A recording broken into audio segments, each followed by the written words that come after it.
Perkenalkan, nama saya Nurpolis. Saya dari Prodi SI semester 6. Di sini saya mau menjelaskan kegiatan kuliah saya selama pandemi COVID-19 ini. Di sini yang pasti kuliah saya tidak berhenti atau terhenti akibat pandemi ini, tapi diganti dengan kuliah online. Selama kuliah online ini melalui website yang dibuat oleh pihak Narutama, yaitu Elina Narutama, menyelesaikan tugas per minggu, TS, UAS. Dan kali ini saya membuat video tentang perkuliahan online mata kuliah tata kelola memenuhi nilai UAS saya. Yuk simak videonya. Ini adalah tampilan Elina. Salah satu kursnya itu yang saya ambil yaitu tata kelola dan audit bersih. Ini tampilan Elina yang dibuat oleh Universitas Narutama dan juga dikembangkan oleh Universitas Narutama. Oke, kita langsung baca ke week 9.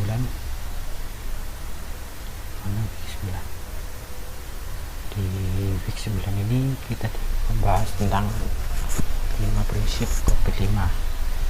Nah, sebelumnya kita bahas lebih jauh tentang COVID-5 itu, kita harus tahu dulu di bawah COVID-5, sebelum COVID-5 itu ada COVID berapa sih? Yaitu ada COVID 4.1. Lah, apa sih bedanya COVID-5 dengan COVID 4.1? COVID 4.1 mempunyai beberapa perbedaan dengan COVID-5, terutama dalam pembagian domain aktivitas proses kerjanya. Sebenarnya COVID-5 ini cakupannya luas. Salah satunya The 7 COVID Enabler. Cuma di week 9 ini yang dibahas cuma 5 prinsip COVID-5. Nah, di video Prof. Ricardus Eko Indarjit itu dibahas 5 prinsip COVID-5. Yang prinsip yang pertama adalah memenuhi kebutuhan stakeholder. Perusahaan memiliki banyak stakeholder dan memberikan nilai atau keuntungan mempunyai arti yang berbeda-beda, kadang menimbulkan konflik antar sesama lain. Sebenarnya untuk menghindari konflik itu perlu dipertanyakan sebelumnya, siapa yang harus menerima keuntungan, siapa yang harus menanggung resiko, apa sumber daya yang dibutuhkan. Yang kedua, prinsip yang kedua, covering the enterprise end-to-end, meliputi seluruh kegiatan perusahaan. COVID-5 ditunjukkan untuk tata kelola dan manajemen informasi dan teknologi terkait dengan sebuah perusahaan dengan perspektif end-to-end. Kenapa? Karena untuk mengintegrasikan tata kelola TI perusahaan dalam tata kelola perusahaan, yaitu sistem tata kelola untuk TI perusahaan yang diusulkan oleh COVID-5 diintegrasikan dalam sistem tata kelola, karena COVID-5 menyelaraskan dengan pandangan terbaru dalam tata kelola. Prinsip yang ketiga, applying single integrated framework. Artinya itu menerapkan satu framework terpadu COVID-5 selaras dengan standar framework terbaru yang relevan dan digunakan oleh perusahaan seperti enterprise, seperti TOSO RM, ISO atau IEC 9000, ISO IEC 3100, relate-nya ISO IEC 38500, itu ITIL, ISO atau IEC 27000, series, TOGAF, PMBOK atau PRES dan terakhir CME. Prinsip yang keempat, enabling a holistic approach, memungkinkan pendekatan holistik. Ini adalah prinsip utama yang muncul dari usaha pengembangan ISAK pada bisnis model informasi security atau istilahnya BIMS. Prinsip yang kelima, separating governance for management, memisahkan tata kelola dan manajemen. Tata kelola itu sendiri adalah sebagian besar perusahaan. Tata kelola adalah tanggung jawab dari dewan direksi di bawah kepemimpinan seorang komisaris, sedangkan manajemen adalah sebagian besar perusahaan. Manajemen adalah tanggung jawab manajemen eksekutif di bawah kepemimpinan seorang CEO. Setelah itu kita ke week 10. Week 10 di week 10 ini kita membahas tentang IT risk management. Nah, selain di week 10 kita juga akan membahas tentang week 11. Nah, kenapa kita membahas langsung dua ini? Karena di week 10 sama week 11 ini juga membahas tentang IT risk management. Jadi kita mulai dari atas dulu. Di week 10 ini IT Risk Management adalah, nah ini di video ini dia menjelaskan IT Risk Management. IT Risk Management adalah penerapan dari prinsip manajemen risiko terhadap perusahaan yang memanfaatkan informasi dengan tujuan untuk dapat mengelola risiko-risiko yang berhubungan dengan perusahaan tersebut. Risiko yang meliputinya kepemilikan operasional, ketertarikan, dampak dan penggunaan dari teknologi informasi pada sebuah perusahaan, hambatan umum terhadap data dan sistem yang meliputi kerusakan perangkat keras, dan perangkat lunak, kerusakan hardware dan software, malware. Yang kedua malware, yang ketiga virus komputer, yang keempat spam, scam, dan phishing. Yang kelima yang terakhir human error. IT Risk Management tidak hanya berfokus tentang penanganan terhadap risiko dan dampak negatif dari hambatan di atas terhadap perusahaan dalam value sebuah perusahaan, tapi juga dapat membawa keuntungan potensial. Jadi keuntungan potensialnya, nah ini di week 11 ini juga dibahas keuntungan potensial yang tadi, yaitu nama risk analysis, method assessment, risk assessment attribute. Yang ketiga risk assessment technique and testing. Jadi kita mau bahas yang pertama dulu, risk analysis mitigation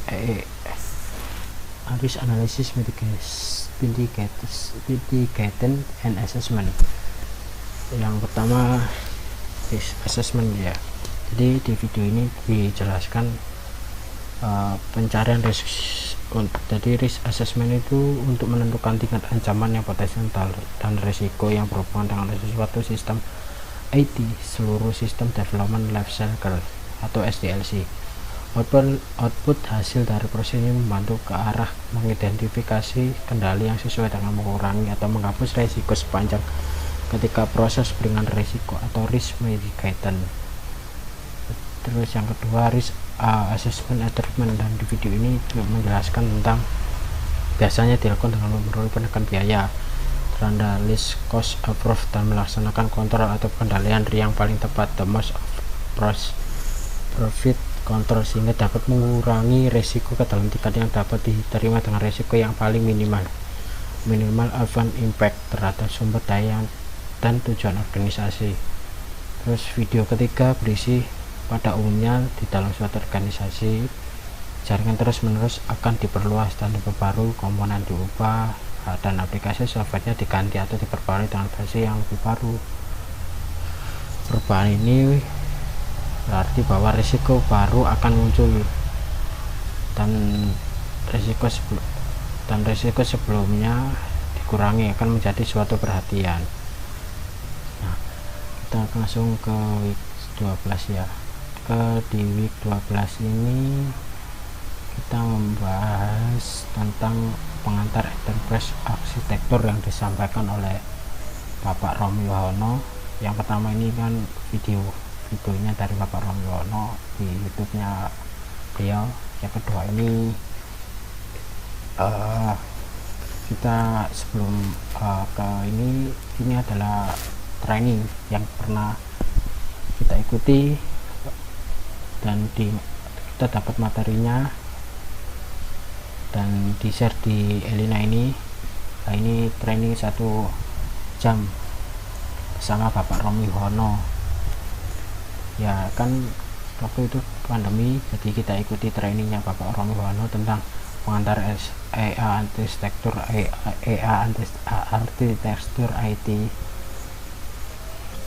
Nah di EA ini, jadi di video ini dan PPT ini dijelaskan setiap organisasi perlu menyusun EA yang berupa rencana induk sistem informasi agar digunakan sebagai contoh bagi organisasi yang bersangkutan dalam membangun sistem-sistem informasi secara terencana, terarah, efisien, dan terjadwal untuk mendukung strategi bisnis organisasi, transparansi informasi, sehingga departemen bisa mengetahui apa yang dikerjakan departemen lain dan bagaimana mendukung pekerjaan tersebut sehingga tujuan organisasi tersebut dapat dicapai. Arsitektur enterprise mempunyai arti penting bagi organisasi untuk mewujudkan keselarasan antara teknologi informasi dan kebutuhan bisnis. Arsitektur enterprise semakin populer karena dalam era bisnis e-bisnis dengan aplikasi front end yang berorientasi ke pelanggan, dimanfaatkan untuk menghindari aplikasi yang berfokus pada organisasi fungsional. Pertanyaan yang biasanya sering muncul yaitu kenapa perlu IA? Biasanya kami jawabnya karena EA merupakan suatu proses sekaligus suatu produk yang menjamin bahwa sumber daya informasi yang dimiliki enterprise digunakan untuk mendukung strategi enterprise. Produk EA akan menjadi panduan bagi manajer dalam desain proses bisnis dan panduan bagi pengembang sistem dalam membuat aplikasi yang selaras dengan tujuan kebijakan bisnis. Sekarang kita ke week 13. Nah, di week 13 ini kita membahas TOGAF 9. Nah, ternyata antara week 13, week 14 dan week 15 ini juga membahas tentang TOGAF. Sekalian aja kita bahas semuanya. Nah, mulai dari week 13 ini, jadi ada pepatah yang mengatakan tak kenal maka tak sayang. Jadi apa sih TOGAF itu? TOGAF adalah suatu kerangka kerja dan pengembangan metode untuk enterprise arsitektur oleh arsitek perusahaan untuk merancang, merencanakan, melaksanakan, mengatur perusahaan arsitektur organisasinya. Kelebihannya si TOGAF ini yaitu sifatnya dikenal fleksibel, bersifat open source, sistematis, fokus pada siklus implementasi madam, kaya akan area teknis arsitektur, resource base yang menyediakan banyak materi referensi karena melibatkan banyak pihak terutama industri. Di TOGAF banyak memberikan best practice atau kejadian real di dunia nyata. Kekurangan TOGAF sendiri, tidak ada template standar untuk seluruh domain, misalnya untuk membuat blok diagram. Yang kedua, tidak ada artefak yang dapat digunakan ulang ready-made. Yang ketiga, TOGAF memberikan metode yang detail tentang bagaimana membangun damula dan serta mengimplementasikan arsitektur enterprise dengan sistem yang digunakan dengan ADM. ADM itu apa? ADM adalah arsitektur development method. Yang kekurangan yang keempat, tujuan dari arsitektur method adalah untuk mengoptimalkan seluruh perusahaan ke lingkungan terpadu dan tanggap terhadap perubahan dan pendukung strategi bisnis. Arsitektur yang baik memungkinkan kita untuk mencapai keseimbangan yang tepat antara efisien teknologi dan inovasi bisnis. Hal ini mungkin unit bisnis individu berinovasi secara aman serta mengakulat kompetitif mereka untuk yang dihasilkan dari arsitektur enterprise yang baik membawa bisnis jelas terlihat dari laporan rugi bersih dan rusak organisasi. Jadi kan di awal ini kan dibahas tentang COVID-5. Ini mana? Bentar. Nah ini kan dibahas tentang COVID-5. Apa sih bedanya COVID-5 dengan TOGAF? COVID-5 kalau perbedaan menurut saya sih, TOGAF adalah framework enterprise arsitektur, sedangkan COVID-5 adalah framework IT government control. Mereka berdua itu berbeda dari kegunaannya. Dan kedua, framework tersebut tidak bisa digunakan jika diperlukan secara bersama-sama. Jadi kalau mereka digunakan itu kalau secara bersama-sama itu akan ribet atau istilahnya kalau orang yang tidak paham tentang enterprise arsitektur akan rumit. Terus TOGAF dikeluarkan oleh Open Group, sedangkan COVID dikeluarkan oleh organisasi saja.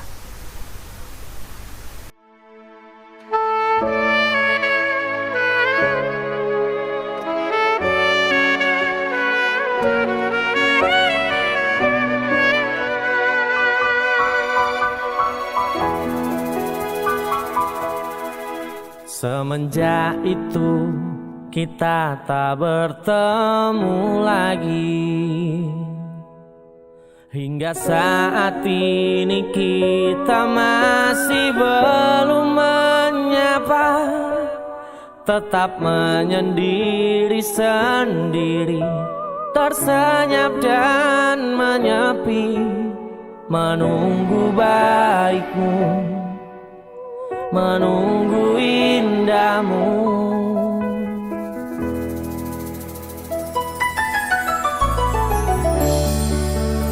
Semua menanti seberapa lama lagi ini terjadi.